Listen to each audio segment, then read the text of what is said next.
Good morning, students. Welcome to the lecture of direct taxes.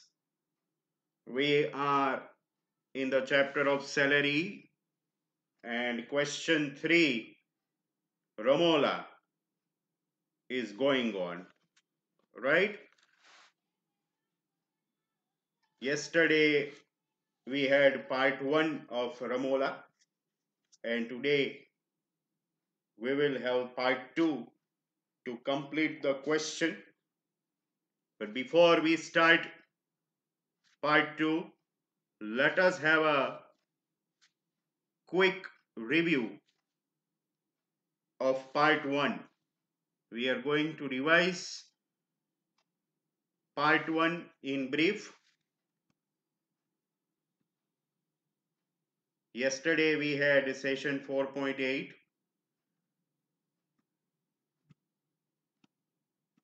In that we saw these many working notes. આપણે ગઈકાલનું થોડું quickly revision લઈ રહ્યા છીએ કે જેથી કરીને તમને આગળનું બધું રિફ્રેશ થઈ જાય. ઓલરેડી તમે લખેલું જ છે, ન લખ્યું હોય તો અત્યારે ભેગું ભેગું લખી જ લેજો, હે ને? પહેલા આપણે બેઝિક સેલેરી જોયેલી અને બેઝિક સેલેરીનું કેલ્ક્યુલેશન આ રીતે જ આપણે કરેલું હતું. Ramola joined the company on 1st of January 2017 અને ત્યારે એનો સ્કેલ હતો 8,800-12,000. એટલે 8,000 starting salary, 800 increment every year. ક્યાં સુધી?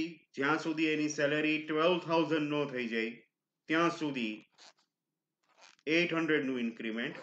Once she crosses 12,000, then the increment will be 2,000 every year till 24,000. તો એ રીતે પછી આપણને સેલેરીના સ્કેલમાં એવું કહ્યું હતું કે when she joined એને એક સાથે બે ઇન્ક્રીમેન્ટ મળ્યા, એટલે 800 નું એક એવા બે ઇન્ક્રીમેન્ટ થાય, એટલે એની જોઈનિંગ સેલેરી 8,000 પ્લસ 800 પ્લસ 800 એ રીતે 9,600 હતી. પછીના વર્ષે એને રેગ્યુલર એક ઇન્ક્રીમેન્ટ મળ્યું, એટલે 9,600 plus 800 and the basic salary rose to 10,400. Then another adjustment came in January 2019. જાન્યુઆરી 2019 માં તમે જો લીથો છે ને તમારી પાસે, એમાં જુઓ કે to appreciate her services, 2 additional increments were given on 1st January 19. 2 additional increments એટલે એક ઇન્ક્રીમેન્ટ જે રેગ્યુલર આવતું હોય 800 નું એ તો છે જ, એ સિવાયના બીજા બે એક્સ્ટ્રા, એટલે ટોટલ 3 ઇન્ક્રીમેન્ટ થાય. એક રેગ્યુલર એટલે પ્લસ 800, પછી બીજા બે એક્સ્ટ્રા, એમાં પહેલું એક્સ્ટ્રા 800 નું અને બીજું એક્સ્ટ્રા 2,000 નું. તમને એવું કન્ફ્યુઝન થયું હોય કે તમે એક ઇન્ક્રીમેન્ટ 800 નું લીધું પહેલું, એટલે 10,400 પ્લસ 800 થયા, પછી બીજું ઇન્ક્રીમેન્ટ લીધું એ 800 નું, તો ત્રીજું ઇન્ક્રીમેન્ટ 2,000 નું કેમ લીધું? તો તમને સેલેરી સ્કેલ આપ્યો છે, એમાં તમે જુઓ કે 12,000 થઈ જાય સેલેરી, ત્યાર પછી ઇન્ક્રીમેન્ટની અમાઉન્ટ વધારીને 2,000 કરી દેવાની છે. તો જો 10,400 પ્લસ 800 પ્લસ 800 કરો એટલે ત્યાં 12,000 થઈ જાય છે, એટલે ત્રીજું ઇન્ક્રીમેન્ટ જે છે એ હવે 2,000 નું આવે, અને એ રીતે આપણી બેઝિક સેલેરી 1st January 2019 ની 14,000 થાય. બરાબર? પછી પાછું રેગ્યુલર એવરી યર 2000 પ્લસ કરતા જઈએ તો 1st જાન્યુઆરી 2020 પ્રીવિયસ સેલેરી 14000 પ્લસ 2000 અને એ આવી હતી 16000. આ રીતે આ ટેબલનું ઇન્ટરપ્રિટેશન હતું. પછી આપણે 2019-20 ના 12 મહિના starting from April 2019 to March 2020 એ લખ્યા. અને એમાં અહીંયા કનેક્ટિંગ જે આગલી સ્લાઇડનો છેલ્લો આન્સર હતો એ 1st જાન્યુઆરી 2020 ની સામે અહીંયા 16000 મૂકી દીધા. પછીના બધા મંથમાં 16000 અને એના બધા પ્રીવિયસ મંથ્સ છે એમાં પ્રીવિયસ સેલેરી તો 16000 ની આગળની સેલેરી 14000 હતી એ આગળના બધા મંથમાં મૂકી દીધી. અને પછી આ બધાનો આપણે ટોટલ કર્યો and our total basic salary finally determined 1,74,000. આ રીતે આપણે બેઝિક સેલેરી આવી હતી. પછી આપણે ડીએનએસ અલાઉન્સ નું કેલ્ક્યુલેશન કર્યું. ડીએનએસ અલાઉન્સ માટે 50% ઓન બેઝિક સેલેરી કહ્યું છે. So we made 50% on 1,74,000 and that amounted to 87,000, right? પછી એન્ટરટેનમેન્ટ અલાઉન્સ જે છે એને આપણે ટેક્સેબલ જ રાખ્યું કારણ કે પ્રાઇવેટ એમ્પ્લોયી છે એટલે એન્ટરટેનમેન્ટ અલાઉન્સ 5000 ટેક્સેબલ રાખ્યું હતું. પછીની આપણે વર્કિંગ નોટ કાર ફેસિલિટીની કરી. કાર ફેસિલિટીમાં આપણે વાત થઈ હતી કે જ્યારે કારની કેપેસિટી કે એન્જિન કેપેસિટી ન આપી હોય તો એમ માનવાનું કે it is up to 1.6 litre. If the car capacity is not provided, આપણને ક્વેશ્ચનમાં નથી આપી એટલે it is not provided. So we assume that it is up to 1.6. અને બીજું કે એક્સપેન્સીસ છે એ રમોલા પોતે પે કરે છે, એમ્પ્લોયી પોતે પે કરે છે. એટલે કારનું આપણે સેકન્ડ ટેબલ જોયું હતું. કારમાં જો આપણે પ્રોવિઝન્સમાં બે ટેબલ આપ્યા છે. એક્સપેન્સીસ પેડ બાય કંપની હોય તો કેટલા લેવાના અને એક્સપેન્સીસ પેડ બાય એમ્પ્લોયી હોય તો કયા લેવાના. તો એ ટેબલમાંથી આપણે 600 ની અમાઉન્ટ લીધેલી. When the expenses are paid by company, two amounts are applicable up to 1.6 600 per month અને above 1.6 હોય તો 900 per month. એટલે એ રીતે 600 લઈ 600 multiplied by 12 કરી આપણે કારનું વેલ્યુએશન 7200 ફિક્સ કરેલું. Okay. Then she visited Andaman Nicobar and company had sponsored એટલે એ ટેક્સેબલ ગણી અને પૂરેપૂરી અમાઉન્ટને આપણે ટેક્સેબલ અમાઉન્ટ ડિક્લેર કરેલી. એ આપણે આજે જ્યારે સેલેરીનું સ્ટેટમેન્ટ બનાવશું at that time we will put this amount 25,600. In the same way, the last working note of previous session was this electricity bill paid by company. In that case, આપણને total bill 18,000 નું આપેલું છે. તમે લીખામાં જુઓ તો total bill 18,000 નું આપેલું છે અને એમાં એવું લખ્યું છે કે 1/2 is for personal and 1/2 is for the business purpose. તો જેટલી પર્સનલ અમાઉન્ટ હોય પર્સનલ ઇલેક્ટ્રિસિટી અમાઉન્ટ બરાબર એટલી જ આપણે ટેક્સેબલ ગણવાની રહે. એટલે 18,000 ડિવાઇડેડ બાય 2 કરી આપણે 9,000 ને ટેક્સેબલ અમાઉન્ટ એ ગણીશું. ઓકે. અહીંયા આગળ આપણે ગઈકાલનો સેશન 4.8 એ પૂરો કરેલો. And now with that today we begin with the part 2 of question number 3. Okay. This is session 4.9.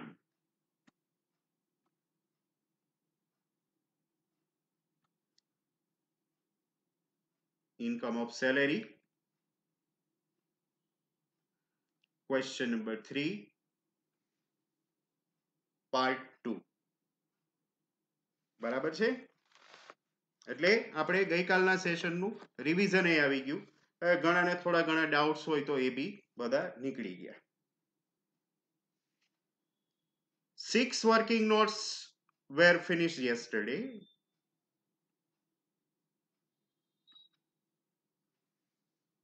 So we will proceed with working note number 7.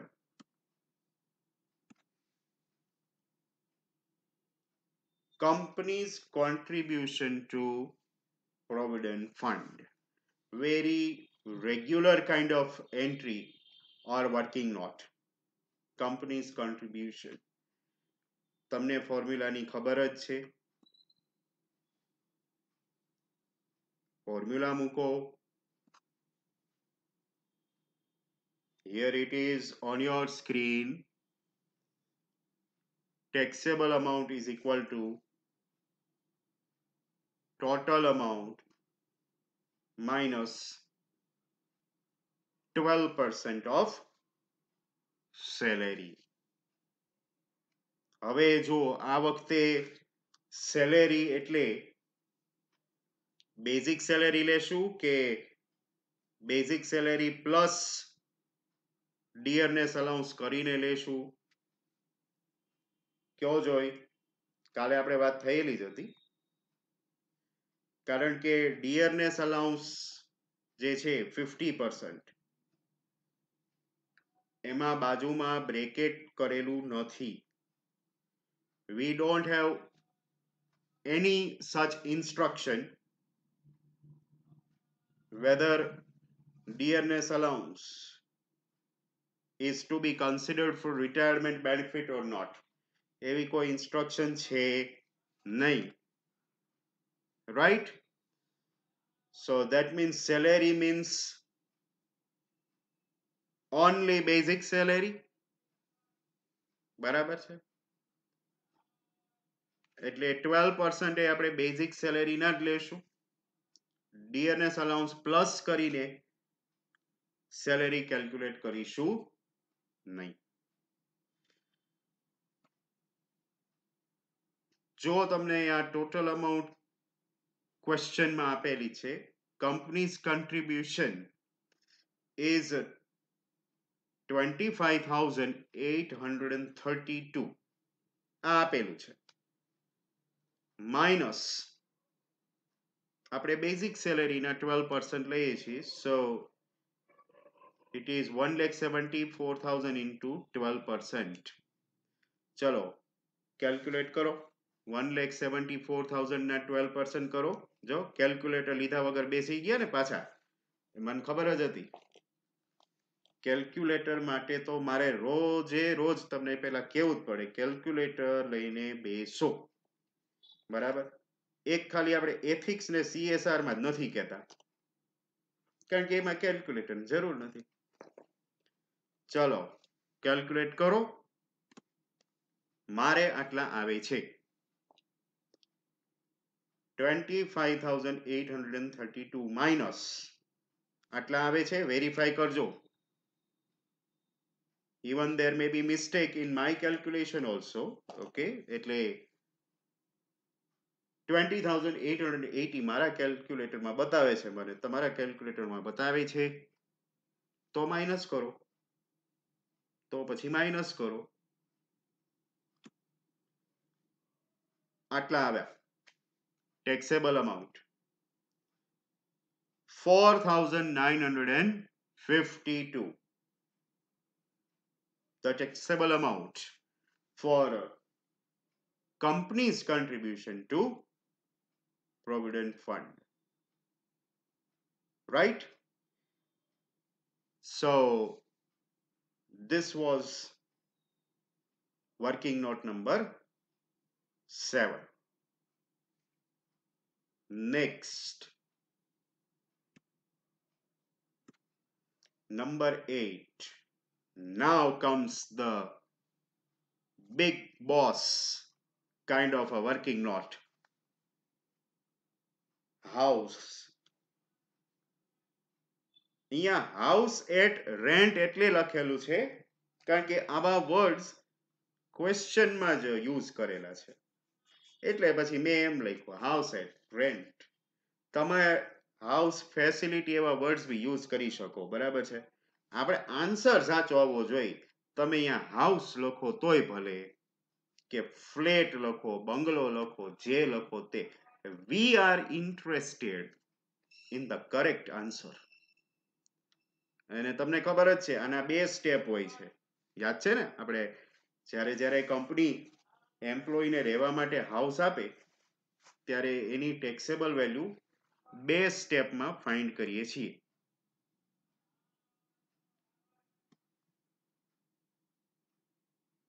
This is step number 1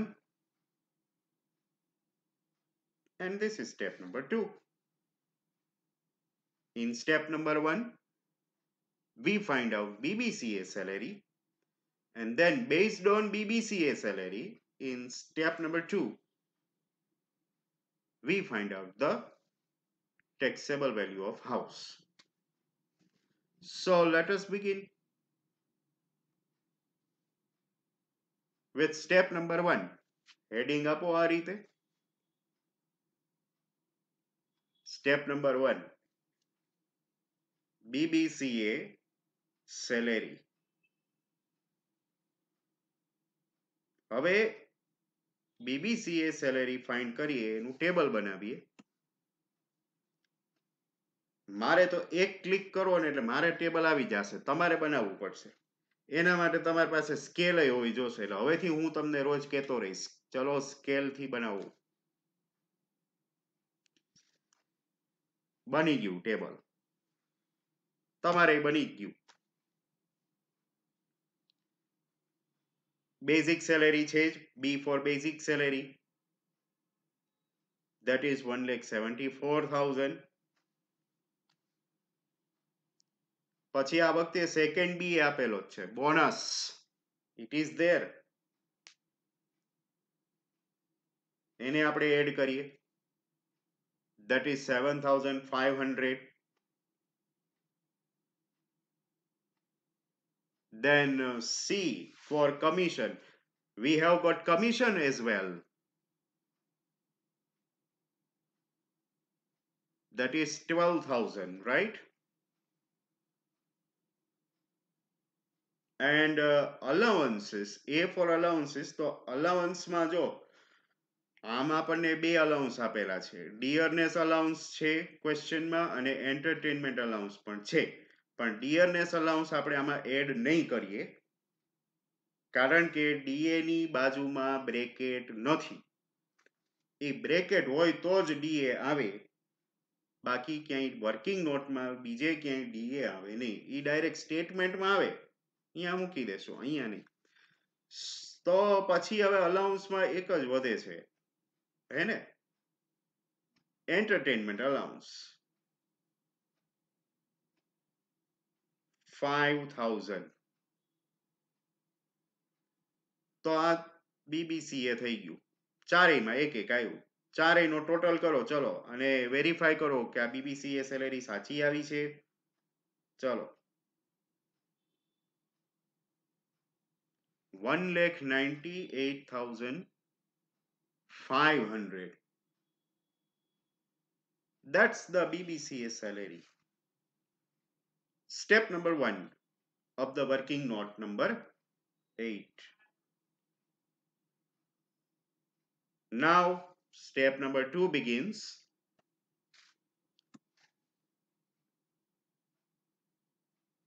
In step number 2, we find out the taxable value of the house.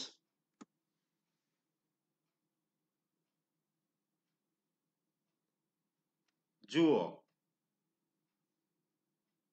આપણને ક્વેશ્ચનમાં population ક્યાંય આપી છે? Are we having the population data anywhere? No, મને ક્યાંય population દેખાતી નથી. પછી મેં તમને કહ્યું હતું કે what to do if no population data is available?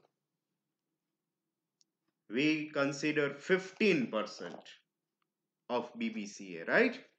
Population no આપ્યું હોય તો more than 25 lakh છે માની અને સીધા 15% કરી નાખવાના. તો એ રીતે આપણે BBCA salary into 15% કર્યા છે. બ્રેકેટમાં આ કેલ્ક્યુલેશન એ બતાવેલું છે, તમારે બતાવવાનું છે. 1,98,500 into 15% કરો, જો વેરીફાઈ કરો, આટલા આવે છે, મારે આવે છે આ 29,775 આટલા આવી જાય છે. Plus company is providing furniture also, અને તમને ખબર જ છે ફર્નિચર ઉપર ફિક્સ રેટ જ છે 10%. જેટલાનું ફર્નિચર આપ્યું હોય એના 10% અમાઉન્ટ ટેક્સેબલ થાય. તો જો company has provided furniture worth rupees 70,400. So 70,400 into 10%. એમાં તો આટલા જ આવશે, એ હું તમને નહીં પૂછું, એમાં આટલા જ આવે 7,040. હવે એનો ટોટલ કરો બેયનો, and that goes to 36,815. હવે એમાંથી જો minus recovery by the company, આ વખતે જો આપણને ત્યાં જ્યાં હાઉસની ડિટેલ્સ આપેલી છે ને ત્યાં કંપની રિકવરી કરે છે એવું આપેલું છે. જો for providing the facility company is deducting token amount of 500 rupees per month. That is known as recovery by the company.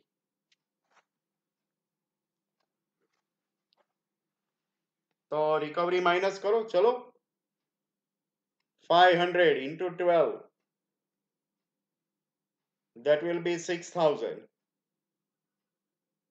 A minus થાય, and thereby we arrive at the taxable value of house 30,815.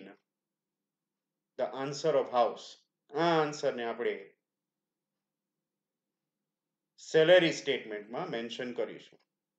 બરાબર છે? તો હાઉસનું step સૌથી lengthy હોય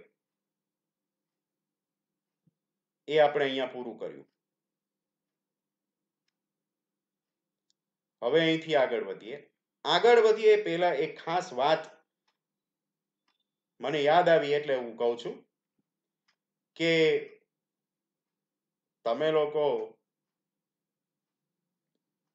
જે lectures regular attend કરો છો, બરાબર, એમાં મને તો એમ નહીં ખ્યાલ આવે કે તમને આમાં બધું સમજાય છે કે નહીં. બરાબર છે? ઘણા સ્ટુડન્ટ્સ મને પર્સનલમાં ક્વેરીઝ પૂછતા હોય છે વોટ્સઅપ થ્રુ, અને એમને હું વોટ્સઅપમાં રિપ્લાય પણ આપતો જ હોઉં છું. બરાબર, જે રીતે હું ફ્રી હોઉં એ રીતે હું એમના રિપ્લાય આપી દેતો હોઉં છું. આમ છતાં તમે જ્યારે આ વિડિયો લેક્ચર્સ યુટ્યુબ ઉપર જોતા હો તો તમને સમજાય છે કે નહીં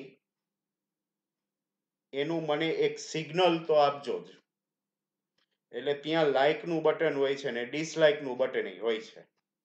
બરાબર, તો either you like it or dislike it, જે હોય તે.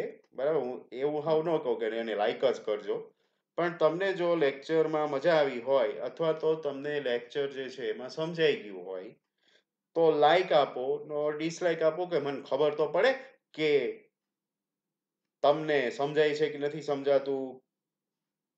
બરાબર, અત્યાર સુધી તો આપણે બધું વન વે જાય છે.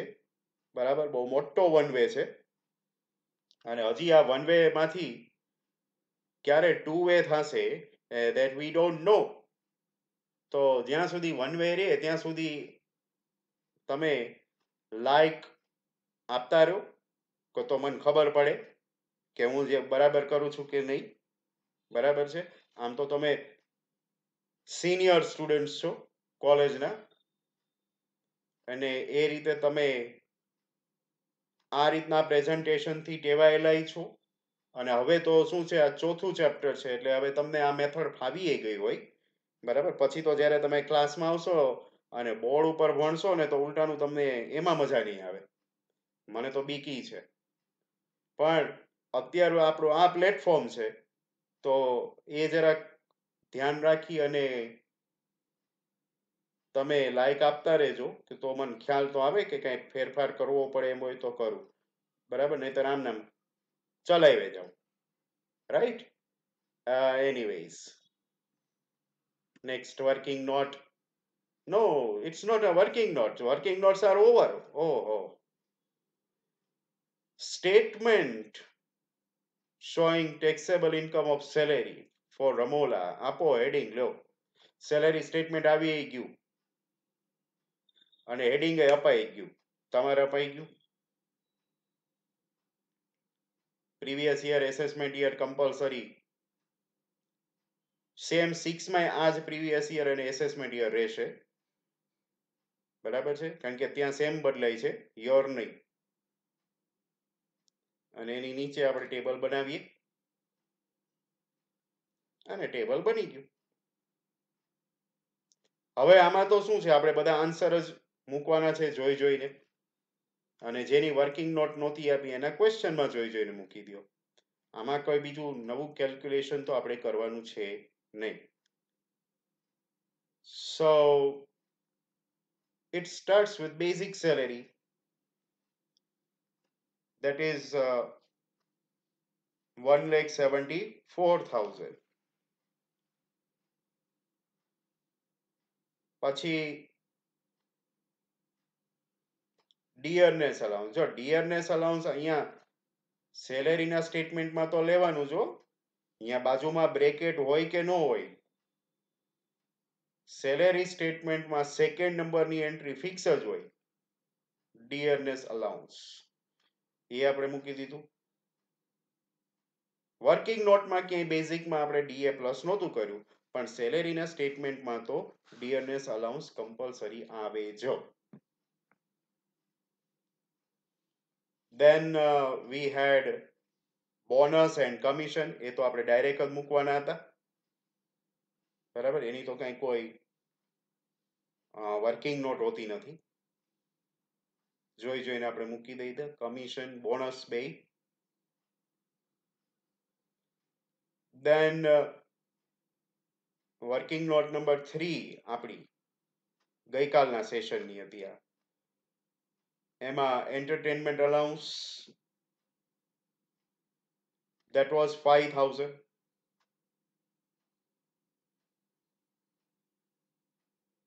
એ આપણે ડાયરેક્ટ મૂકીએ છીએ. Then we had car facility. હમણાં આપણે આજનો લેક્ચર શરૂ કર્યો ત્યારે આ ગઈકાલનું થોડુંક રિવિઝન લીધું ને, એટલે તમને એ થોડીક અમાઉન્ટ રિફ્રેશ થઈ ગઈ હોય. એટલે હવેથી મેં એવું જ નક્કી કર્યું છે કે જે ક્વેશ્ચન હોય એમાં પાર્ટ 1 ને પાર્ટ 2 બે થતા હોય ને, ત્યારે પાર્ટ 2 સ્ટાર્ટ કરતી વખતે પાર્ટ 1 નું થોડુંક રિવિઝન ઇનિશિયલી લઈ લેવાનું, એટલે બધું યાદ આવી જાય અને તમારી લિંક જે છે એ મેન્ટેન થઈ જાય. ઘણીવાર એવું બનતું હોય કે પાર્ટ 1 આ વીકમાં આવ્યો હોય અને પાર્ટ 2 નેક્સ્ટ વીકમાં ગયો હોય, તો એવા સમયે આમ રિવિઝન કરી નાખ્યું હોય ને તો બધું યાદ આવી જાય અને તમારે લિંક આવી જાય. તો આખું આપણું સેમેસ્ટર જે છે એ આ લિંક ઉપર જ તો હાલે છે. આ લિંક ને પેલી લિંક ને, the whole semester is dedicated to link. એટલે લિંક સાચવજો બરાબર. પછી કાર ફેસિલિટી આવી, 600 into 12 કર્યા હતા આપણે, અને 7,200. પછી પેલી trip to Andaman Nicobar sponsored by company, એનું એર ફેર એટલે એર ટિકિટ કંપનીએ પે કરી હતી, એટલે એ અમાઉન્ટ એ ડાયરેક્ટ મૂકી દીધી. વર્કિંગ નોટ હતી જ એની, working note number 5, I suppose that was working note number 5. Airfare paid by company, full amount was taxable, right? That is 25,600. The statement continues in the next page. here it is.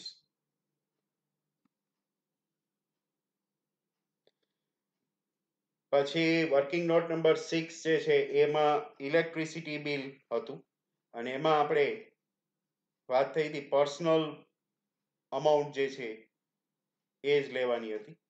તો total 18,000 હતા અને 1/2 personal હતું એટલે આપણે 9,000 જે છે taxable ગણીને લીધા. Answer of working note number 6. પછી આપણે વર્કિંગ નોટ નંબર 7 અને 8 આજે કરી. એમાં વર્કિંગ નોટ નંબર 7 નો answer companies contribution to provident fund 4,952 એ લીધો.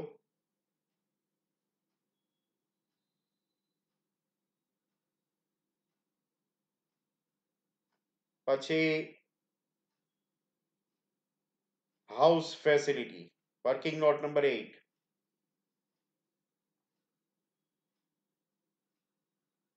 આન્સર એનો 30,815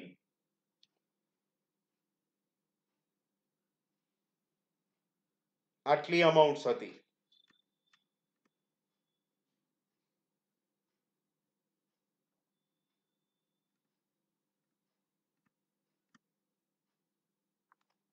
એ બધાનો ટોટલ કરવાનો છે તમારે. ગ્રોસ સેલેરી આટલી આવે છે કે નહીં જરાક વેરીફાઈ કરો. 3,63,067 મારે એવો આન્સર આવે છે. આમ છતાં you may verify the answer.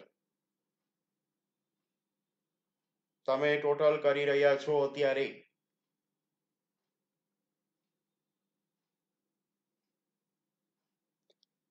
Out of the gross salary, now we will deduct standard deduction. અહીંયા આગળ બે અમાઉન્ટ ડિડક્ટ થાય છે તમને ખબર છે. એક હોય છે સ્ટાન્ડર્ડ ડિડક્શન અને એક હોય છે પ્રોફેશનલ ટેક્સ. આ વખતે ક્વેશ્ચનમાં પ્રોફેશનલ ટેક્સ આપેલો નથી. So that is why we are not going to deduct. Only one deduction, standard deduction. અને એની અમાઉન્ટ તમને ખબર જ છે ફિક્સ જ છે આ 50,000 બરાબર. એ માઇનસ કરી દઈએ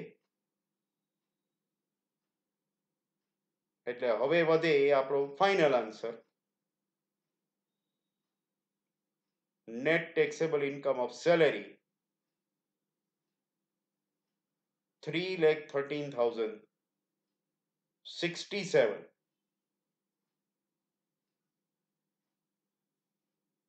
આ રીતે આન્સર આવી જાય છે.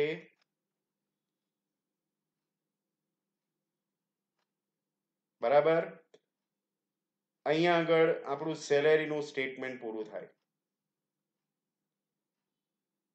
હવે તમે ક્વેશ્ચનમાં સાવ છેલ્લી લાઈનમાં વાંચો. એક બીજી ઇન્સ્ટ્રક્શન આપી છે. ક્વેશ્ચનમાં આવો refer the last line. We are supposed to calculate deduction under section 80C as well. છે? And section 80C is for the investments. Employee જે કંઈ પણ ઇન્વેસ્ટમેન્ટ્સ કરે છે એ બધા ઇન્વેસ્ટમેન્ટ સેક્શન 80C માં આવે. એટલા એને ટેક્સમાંથી બાદ થાય. એટલો ટેક્સ એને ઓછો ભરવો પડે. 80C એના માટે છે. તમે ઇન્વેસ્ટમેન્ટ કરો 80C માં ઇન્વેસ્ટમેન્ટનું લિસ્ટ આપેલું છે. એમાં એ પ્રમાણે તમે ઇન્વેસ્ટમેન્ટ કરો એટલે તમને એટલો ટેક્સ ઓછો ભરવો પડે. એટલે 80C is for tax planning. Salary statement પૂરું થઈ ગયું. હવે એની નીચે જ તમે વર્કિંગ નોટમાં ટાઇટલ આપી શકો અલગથી આ રીતે.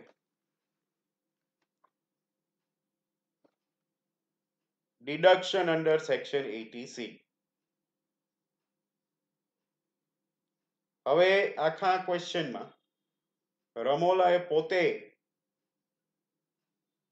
જે કઈ ઇન્વેસ્ટમેન્ટ કરેલું હોય એ બધું અહીંયા મૂકી દો અને પછી એનો ટોટલ કરી નાખો.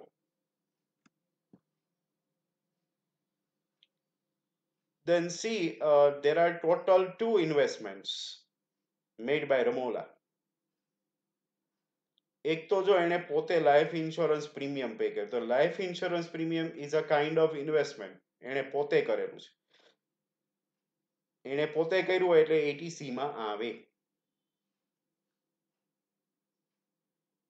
She has paid life insurance premium worth 24,000. એટલે એક એ. In the same way, second investment,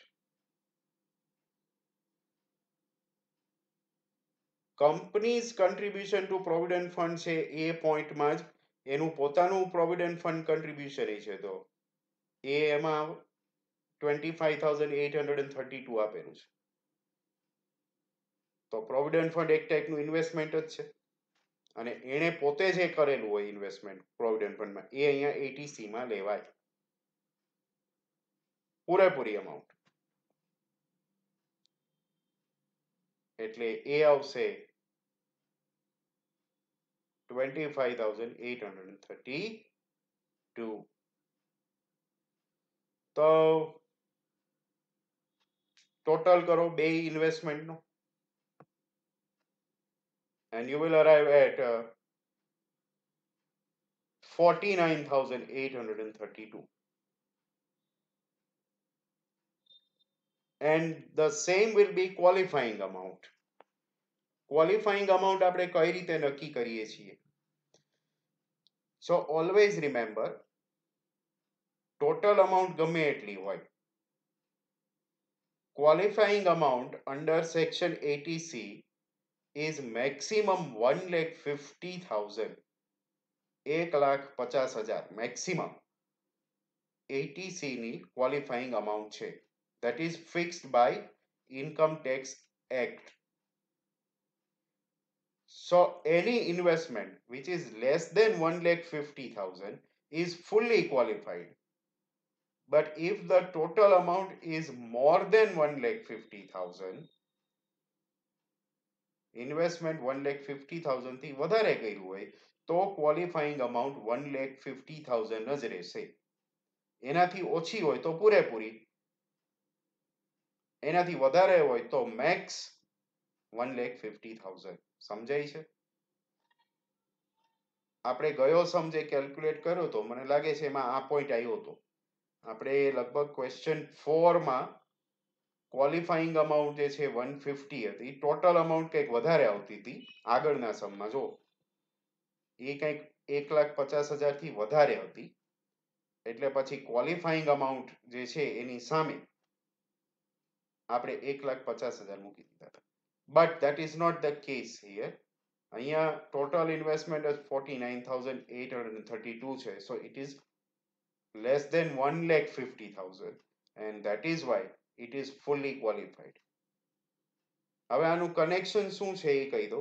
જો આપણે સેલેરીનો આન્સર જોઈએ, અહીંયા નેટ ટેક્સેબલ સેલેરી કેટલી આવી? 3,13,000. રાઉન્ડ ફિગર ગણીએ આપણે, 3,13,000. બરાબર? આ 3,13,000 ઉપર ટેક્સ લાગે તો 3,13,000 માંથી સેક્શન 80 ના આ 49,832 માઇનસ થઈ જાય. આપણે રાઉન્ડ ફિગર ગણીએ 50,000. ચલો, તો 3,13,000 છે સેલેરી, એમાંથી 50,000 ની સેલેરી ટેક્સ ફ્રી થઈ જાય 80C માં. રાઉન્ડ ફિગર ગણીએ તો એટલે 3,13,000 માંથી 50,000 માઇનસ કરો તો 2,63,000 થાય. આ 2,63,000 ટેક્સેબલ થાય. તો હવે તમને ખબર જ છે કે 2,63,000 એમાંથી 2,50,000 તો આમે ટેક્સ ફ્રી હોય છે. 2,50,000 સુધીની સેલેરી તો આમે ટેક્સ ફ્રી છે. એટલે 13,000 જ વધે છેલ્લે કે જેના ઉપર ટેક્સ લગાડવાનો થાય. એટલે જો તમને 50,000 રૂપિયા એટીસી માં કેટલા સારા લાગે, બેનિફિશિયલ છે, right? So that is the thing. With this, we come to the end of a very lengthy question of Ramola. Next week, we will proceed in question number 5. કારણ કે આપણે question 4 પૂરો કરી લીધો છે. તો next week આપણે question number 5 થી start કરીશું. Okay, so the session comes to the end. Don't forget to like the video. Okay, see you all.